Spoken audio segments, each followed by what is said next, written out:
አማራ ጥበበኛ ያገር መሪን ወልዶ ለማሳደግ ማህፀነ ለምለም ነው ይሉታል። በየዘመናቱ ለኢትዮጵያ አንገታቸውን ለመስጠት የማይሰስቱ ጥበብን የተካኑ መሪዎች በሸዋም በበጌ ምድርም በወሎና በጎጃምም ይከሰታሉ። ብዙዎቹን የሚያመሳስላቸው ለኢትዮጵያ አንድነት አንገታቸውን የሚሰጡ መሆናቸውና ጠላትን ሳያንበረከኩ የማይተኙ መሆናቸው ነው። ከአጼ ቴዎድሮስ እስከ እምዬ ምኒልክ፣ ከንጉስ ሚካኤል እስከ በላይ ዘለቀ፣ ካሳመነው ጽጌ እስከ ዘመኑ ክስተት ዘመነ ካሴ ያለው ሀረግ ቢመዘዝ መላው አማራና መላው ኢትዮጵያ መወዛወዙ አይቀርም። ሁላቸውንም የሚያመሳስላቸው አንድ ነገር አለ። እሱም ነፍጥ የሚያነሱት ሲገፉ ሲበደሉና ሲጨቆኑ መሆኑ ነው። ታዲያ ሁላቸውም መገፋትን መጨቆንን አመረው በመጥላታቸው ሊጨቁሯቸው የመጣን አካል ግብአተ መሬት ሳያስገቡ ፍትህና ርትህ ሳያሰፍኑ አይተኙም ይባልላቸዋል። ለዚህ ማሳያ የሚሆነው የዘመኑ ክስተት የሸዋው ፍሬ የሆነው ወጣቱ አርበኛ መከታው ማሞ ወልዴ ነው። ክቡራን የበራፍ ቲቪ ተከታታዮች ሰላም ጤና ይስጥልኝ። ዛሬ ይዘንላችሁ የቀረብነው በሰሜን ሸዋ የፋኖ እንቅስቃሴ ውስጥ ቁልፍ ሚና እየተጫወተ ስለሚገኘው አርበኛ መከታው ማሞ ወልዴ ነው። አርበኛ መከታው ማሞ ወልዴ ነፍጥ ያነሳው በማን ተገፍቶ ነው? ትምህርቱን አቋርጦ ጫካ የገባው ምን ጎሎበት ነው? ወጣቱን ከአጼ ምኒልክና ከሸዋ መሪዎች ጋር ምን ያመሳስለዋል? መከታው በሸዋሮቢት ከተማ የናጠጠ ነጋዴ ነበር። ዛሬ በሺዎች የሚቆጠሩ የፋኖ ታጣቂዎችን ወደሚመራበት የሸዋ ጠቅላይ ግዛት እዝ አዛዥነት እንዴት መጣ? ከትምህርት ቤት ወንበር ወጥቶ ወደ ጦር ሜዳ የገባው በእውነት ምን ጎሎበት ነው? እነዚህንና ሌሎች የጦረኛውን የጦር ሜዳ ታሪኮች በዝርዝር እንመለከታለን። አብራችሁን ቆዩ።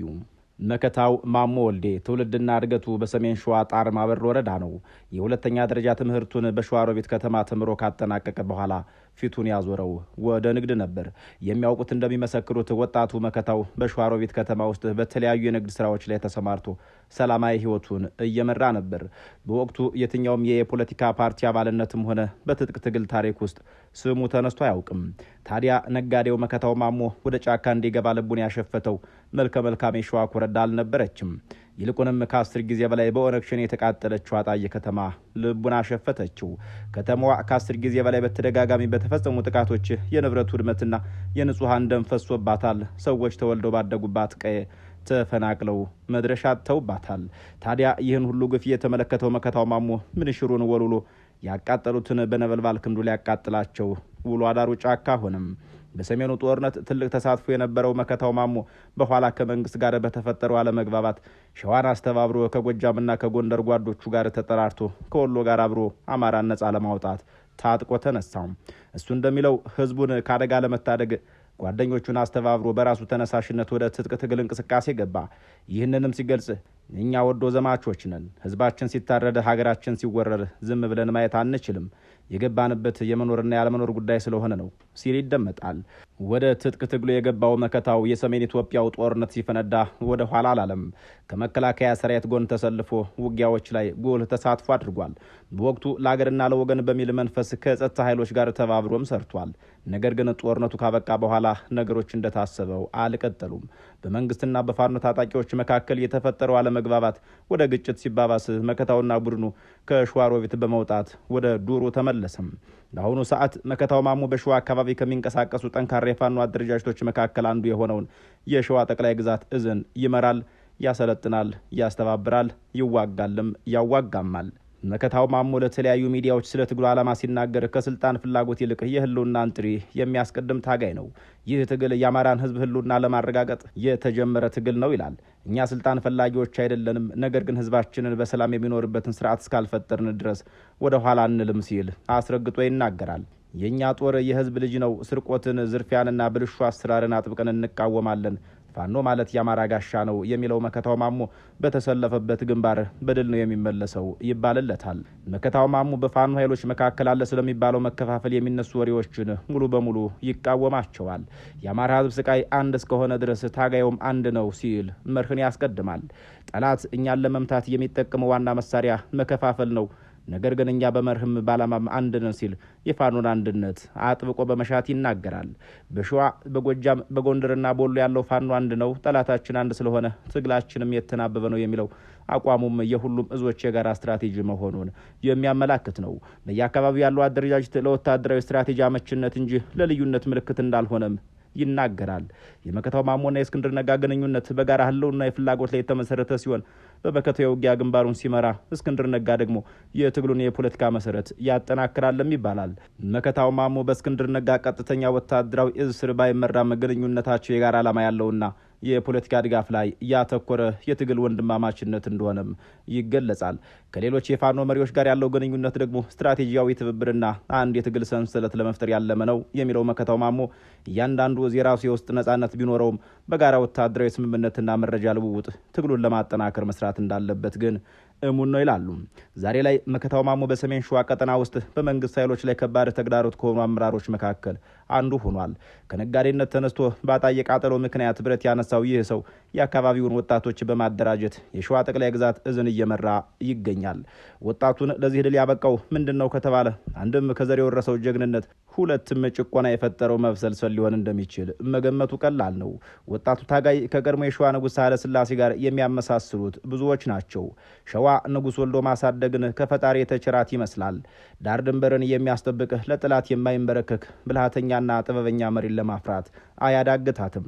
ለመሆኑ የዳግማዊ አጼ ምኒልክ አያት የሆኑት ንጉሥ ኃይለ ሥላሴ ማን ናቸው? ንጉሥ ኃይለ ሥላሴ ወሰን ሰገድ በ19ኛው መቶ ክፍለ ዘመን መጀመሪያ ላይ ከ1813 ዓ.ም ገደማ እስከ 1847 ዓ.ም በታሪካዊው የሸዋ ግዛት ላይ የነገሱ ጠንካራና አስተዋይ መሪ እንደነበሩ ታሪክ ያስረዳል። ወቅቱ የመሳፍንት ዘመን ሲሆን ኃይለ ሥላሴ ሸዋን ያስተዳደሩት በዚሁ ዘመን ነበር። በዘመኑ የጎንደር ማዕከላዊ መንግስት ተዳክሞ የኢትዮጵያ ግዛቶች በየአካባቢያቸው መሳፍንት የሚመሩበት ነበር። እሳቸው በዚህ የብተና ወቅት ሸዋን ከሌሎች ግዛቶች አኳያ ገለልተኛ፣ ጠንካራና ማዕከላዊነት ያላት መንግስት እንድትሆን አደረጉ። ኃይለ ሥላሴ በሸዋ ውስጥ ጠንካራ ማዕከላዊ አስተዳደር በመፍጠር የውስጥ መረጋጋትን አስገኝተዋል። ሰራዊት አደራጅተው የግዛቱን ወሰኖች አስከብረዋል። ከሌሎች የኢትዮጵያ መሳፍንቶች ለየት የሚያደርጋቸው ከእንግሊዝ ከፈረንሳይና ከሌሎች የአውሮፓ ሀገራት ጋር የንግድና የወዳጅነት ውል መፈራረማቸው ነው። ዋና ዓላማቸውም ዘመናዊ የጦር መሳሪያ ማግኘትና ለሸዋ ዓለም አቀፍ እውቅና ማስገኘት ነበር። የንግድ መስመሮችን በማስጠበቅና ቀረጥ በማቋቋምም የሸዋን ኢኮኖሚ አሳድገዋል። ኃይለ ሥላሴ ለኋላ ኋላ የኢትዮጵያ ንጉሠ ነገሥት ለሆኑት ለዳግማዊ አጼ ምኒልክ አያታቸው ናቸው። በሸዋ የመሰረቱት ጠንካራ አስተዳደራዊና ኢኮኖሚያዊ መሰረት ምኒልክ ዘመናዊቷን ኢትዮጵያን ለመገንባት እንዲችሉ ትልቅ አስተዋጽኦ አድርጎላቸዋል። ወሰን ሰገድ የሚለው ቅጽል ስማቸው የግዛት ማስፋፋትና የድንበር መከበርን ፍላጎታቸውን ያመላክታል። ንጉሥ ኃይለ ሥላሴ ወሰን ሰገድ በብተና ዘመን የሸዋን ኃይል ነጻነትና ማዕከላዊነት በመመስረቱ ረገድ የተዋጣላቸው ቢሆኑ ለዘመናዊቷ ኢትዮጵያ የፖለቲካ ማዕከልነት ጠንካራ መሰረት የጣሉ ተጽዕኖ ፈጣሪ መሪ ነበሩ። የልጅ ልጃቸው አጼ ምኒልክ አንዳንዶቹ ስማቸውን ለማጥልሸት እንደሚጋጋጡት ሳይሆኑ ለኢትዮጵያ ስልጣኔ ስረ መሰረት የጣሉ የአፍሪካን ነጻነት ተምሳሌት አራሹም ተኳሹም ቀዳሹም ከዚያም ሲያልፍ ነጋሹም ለጥላታቸው ጭምር ሩሩ የነበሩ እንደነበሩ ይነገርላቸዋል። የአንበሳው ልጅ ደቦል እንዲሉ የዘመኑ ክስተት የሆነው ወጣቱ አርበኛ መከታው ማሞን ከንጉሥ ኃይለ ሥላሴ ጋር ያመሳስሉታል። የኢትዮጵያ ታሪክ ልብ የሆነችው ሸዋ በየዘመኑ የማዕከላዊ ስልጣን ተግዳሮት የተጋፈጡ ጠንካራና ራስ ገዝ መሪዎቹን አፍርታለች። በ19ኛው መቶ ክፍለ ዘመን በበተና የመሳፍንት ዘመን የሸዋን መንግስት ያጠናከሩት ንጉሥ ኃይለ ሥላሴ ወሰን ሰገድና በአሁኑ 21ኛው መቶ ክፍለ ዘመን ደግሞ የአማራን ሕልውና ለማስጠበቅ በትጥቅ ትግል ላይ የሚገኙት አርበኛው መከታው ማሞ በሁለቱ የተለያዩ ታሪካዊ ምዕራፎች ውስጥ የቆሙ ቢሆንም የሚያመሳስላቸው የሸዋ መሪነት መንፈስ ግን ጥልቅ ነው። ንጉሥ ኃይለ ሥላሴ በዘመናቸው የማዕከላዊ መንግስቱ ደካማነት እንደ እድል ተጠቅመው የሸዋን መንግስት አጠናክረዋል። ስልታቸውም የሸዋን ራሱን የቻለ ገዥነትና ማንነት ማስጠበቅ ነበር። የራሳቸውን ሰራዊት አደራጅተው ከሌሎች መሳፍንቶች ጋር ግጭት ውስጥ ከመግባት ተቆጥበው በገለልተኛነት የሸዋን ጥቅም አስጠብቀዋል። በዘመናችን ደግሞ የአርበኛ መከታው ማሞ መሪነት በታሪካዊ የአማራ ሸዋ ጠቅላይ ግዛት ላይ ያተኩራል። መከታው የአማራ ፋኖ ሸዋ ጠቅላይ ግዛት እዝ የሚባለው አደረጃጀት ልክ እንደ ኃይለ ሥላሴ ዘመን ከማዕከላዊ መንግስቱ ቁጥጥር ውጭ የሆነ የራሱን ጠንካራና ተቋማዊ የትጥቅ ኃይል ገንብቷል። ሁለቱም መሪዎች በየዘመናቸው በሸዋ ምድር ኃይልን በማደራጀት የአካባቢውን ማንነትና ጥቅም የማስጠበቅ ታሪካዊ ተልእኮን የተሸከሙ ናቸው። የህዝብ ድጋፍ፣ የስልጣን ውርስና ፖለቲካዊ ውህደታቸውን ስናይ ደግሞ የንጉሥ ኃይለ ሥላሴ ስልጣን በሸዋ ህዝብ ዘንድ ባላቸው ተወዳጅነትና ድጋፍ ላይ የተመሰረተ ነበር። ለሸዋ ህዝብ ደህንነትና ስልጣኔ መስራታቸው የስልጣን መሰረታቸውን አጠናክሯል። መከታው ማሞን በበኩላቸው የፋኖ እንቅስቃሴ አካል በመሆን በአካባቢው ህዝብ ዘንድ ከፍተኛ ድጋፍና ተቀባይነት እንዳላቸው በተደጋጋሚ ይገለጻል። ሁለቱም የአካባቢያቸውን ደህንነት ለማስጠበቅ የቆሙ ጀግኖች ተደርገው የሚታዩ ናቸው። ከዚህም ባሻገር መከታው ማሞ በትግላቸው ውስጥ ፖለቲካዊ ስትራቴጂን በማካተት ከእስክንድር ነጋና ከሌሎች ጓዶቹ ጋር የጠበቀ ትብብር መሻቱ የትጥቅና የፖለቲካ ክንፎቹን የማጣመር የረጅም ጊዜ ዓላማ እንዳላቸው የሚያመላክት ነው። ልክ ንጉሥ ሳህለ ሥላሴ በወቅቱ ከውጭ ኃይሎች ጋር ዲፕሎማሲ በመመስረት የሸዋን ተጽዕኖ እንዳሳደጉት ሁሉ መከታው ማሞም የፋኖን ትግል ከፖለቲካዊ ምህዳሩ ጋር በማዋሃድ የአማራን ጥያቄ ወደ አንድ ወጥ የትግል እንቅስቃሴ ለማምጣት እየጣሩ ይመስላል። ከውስጥና ከውጭ የተሸረቡ ሴራ ፈተናዎች በአጠቃላይ በአማራ መሪዎች ላይ በዘመናቸው ስልጣንን የማዳከም ሴራዎች መኖራቸው የሚታወቅ ነው። ሳህለ ሥላሴ ከሌሎች መሳፍንቶችና የውጭ ኃይሎች ጋር በዲፕሎማሲና በጥንቃቄ በመንቀሳቀስ የነበረባቸው የዚሁ ፈተና አካል እንደነበርም ታሪክ ይናገራል። በአርበኛ መከታው ማሞ ላይም ከጠላት አካላት ማዳከም፣ ፕሮፓጋንዳና ግድያ ሙከራዎች እንዲሁም ከውስጥና ከአጋር አካላት የስልጣን ውዝግቦች፣ የአንድነት መደናቀፍ ሴራዎች የሚመጡ ከባድ ተግዳሮቶች አሉ። የሸዋ አዝመሪ የሆኑት መከታው ማሞ ከዘመነ ካሴ ጋር ያለንን ልዩነት እናጠበዋለን ሲሉ ይደመጣሉ። ይህም በፋኖ ንቅናቄ ውስጥ ያለውን የውስጥ ውዝግብ በግልጽ የሚያመላክት ነው። ሴራዎቹ ዓላማቸው የመከታው ማሞን አመራር አቅም በማሳነስ የአማራን ትግል መከፋፈልና መበተን ነው።